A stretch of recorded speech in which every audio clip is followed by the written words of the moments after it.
बहुत सी ख़वातीन के माइंड में ये सवाल आता है कि अगर उनको कोई फाइब्रॉइड या रसोली है तो क्या उनको हमल हो सकता है, और अगर हमल हो जाता है रसोली के होते हुए तो फिर वो आगे कंटिन्यू रह सकता है या नहीं।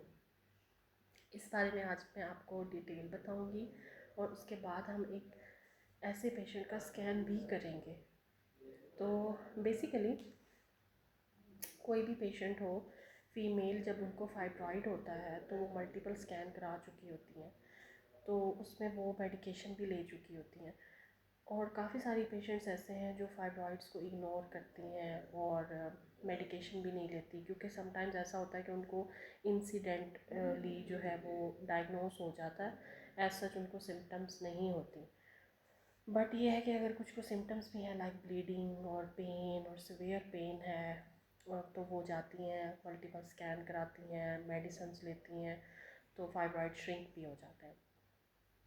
बट अगर ऐसा नहीं है और एक ही साइज़ का फाइब्रॉइड रहा है उनको, ना वो बढ़ता है ना वो श्रिंक होता है, और उस दौरान उनको प्रेगनेंसी हो जाती है, तो क्या ये प्रेगनेंसी आगे जाके उनके लिए कोई मसला पैदा करेगी या नहीं।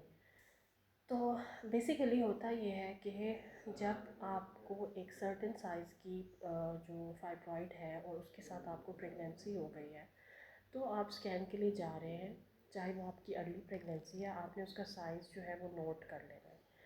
आपकी गायनोकोलॉजिस्ट आपको समझाएंगी कि आपकी जो फाइब्रॉइड है, अगर वो 6 मंथ तक श्रिंक नहीं होती और सेम साइज़ की रहती है, बढ़ती भी नहीं है, तो वो आपके लिए कोई रिस्क पैदा नहीं करेगी। हाँ, अगर श्रिंक हो जाती है तो वेल एंड गुड, और अगर बढ़ती नहीं है, उतने साइज़ की रहती है, तो आपके बेबी को कोई इफ़ेक्ट नहीं होगा। और सबसे बड़ी बात ये कि अगर किसी फीमेल को फाइब्रॉइड के साथ ऐसा लगे कि उसको पेन भी रहता है और उसको ब्लीडिंग भी हो रही है, तो उसको कभी भी घर पे नहीं बैठना, उसको डॉक्टर के पास जाना है, हॉस्पिटलाइज्ड होना है, ताकि उसकी बेबी की मॉनिटरिंग चलती रहे। हाँ, बट ये बात जहन में होनी चाहिए कि अगर आपका फाइब्रॉइड बेबी के साथ साथ ग्रो कर रहा है तो उसमें मल्टीपल रिस्क आ जाते हैं, जिसमें सबसे पहला रिस्क है कि मिसकैरेज हो सकता है, दूसरे नंबर पर प्री टर्म बर्थ हो सकती है बेबी की, और तीसरे नंबर पे ये क्योंकि वो जो फाइब्रॉइड है अगर आपकी सर्वाइकल लेंथ के साथ या कैनाल के तरफ मूव कर गया है और इतना बड़ा हो गया है, तो वो बेबी की नॉर्मल डिलीवरी में भी प्रॉब्लम क्रिएट करेगा। दूसरी सबसे बड़ी बात ये कि अगर आपका फाइब्रॉइड छोटा भी हो और इतना बड़ा साइज़ का ना हो, तो भी हम नॉर्मल डिलीवरी का रिस्क नहीं लेंगे, सिजेरियन की तरफ ही जाएंगे।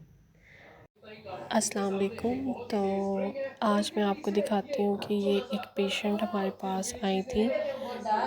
इसका हमारे पास जो है ये प्रेगनेंसी थी 8 वीक्स की, और इसको मैंने मेजर किया, इसकी कार्डियक एक्टिविटी देखी, और साइड पे हमें दिखाई दिया एक हेट्रोजीनस सा मैस, एक एरिया जो कि बिल्कुल क्लियर उसके मार्जिन्स थे। तो मैंने इसको मेजर कर लिया, ये 6x6 का एक फाइब्रॉइड हमें दिखाई दिया। तो इस पेशेंट की हिस्ट्री भी थी कि इसको ऑलरेडी फाइब्रॉइड था, फाइब्रॉइड के साथ भी कंसीव किया और डिलीवरीज़ हुई, और ये इनका थर्ड बेबी है विद फाइब्रॉइड। ये पॉसिबल है कि फ़ाइब्रॉइड के साथ भी प्रेगनेंसी वायबल होती है और डिलीवरी भी हो जाती है। जब फैमिली कंप्लीट हो जाती है पेशेंट की, तो उसके बाद हम उनको ये सजेस्ट करते हैं कि अब वो इस फ़ाइब्रॉइड को रिमूव करवाएं और सर्जरी करवाएं। तो अगर उसके साथ उनको यूट्रस भी निकलवानी पड़ेगी तो एटलीस्ट उनकी फैमिली कंप्लीट होगी।